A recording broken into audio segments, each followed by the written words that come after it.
Krishna everyone. Srila Prabhupada ji की जय, समस्त वैष्णव वृंद की जय। शिव देशामृत पेज नंबर 28 पे हम पहुंच चुके हैं।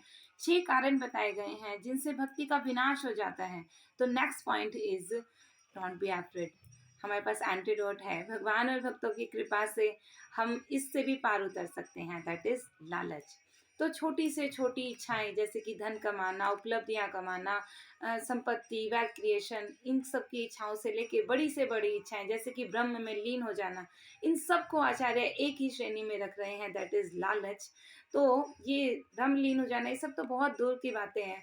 हम अभी पहली सीढ़ी पे ही हैं। तो इसी संसार की संपत्ति की बात कर लेते हैं।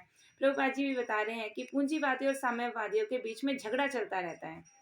पूंजीवादी जिनके पास धन संपत्ति है और साम्यवादी जिनके पास नहीं है।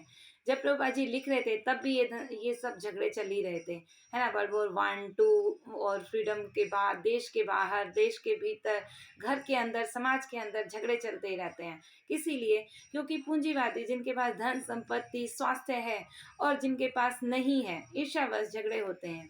But the main thing is के आचार्य बता रहे हैं अगर साम्यवादियों को धन दे भी दिया जाए तो भी कुछ नहीं, इसका हल नहीं होगा। जैसे एक एग्जाम्पल दिया गया है कि अगर एक $100 का नोट पड़ा हुआ है, अगर कोई उसको उठाकर अपनी जेब में रख ले तो, अगर कोई उसको किसी और का समझ के इग्नोर करके चला जाए तो, अगर कोई उसको उस व्यक्ति तक पहुंचा दे जिसकी वो संपत्ति है, तो व्हाट इज द डिफरेंस। हर कोई इसका इंद्रिय तृप्ति के लिए ही यूज करेगा। बट एक दूसरी विचारधारा है, वो ये है, रेफरेंस दिया गया है ईशोपनिषद मंत्र 1 में कि ये सारी संपत्ति भगवान की है, ईशावास्यम इदं सर्वम। अगर हम इस बात को समझ लेते हैं तो सारा झगड़ा ही खत्म हो जाएगा। तो विचार कीजिए और कृष्ण भावनामृत का प्रचार कीजिए तो सारे झगड़े अपने आप ही खत्म हो जाएंगे। And chant and be happy.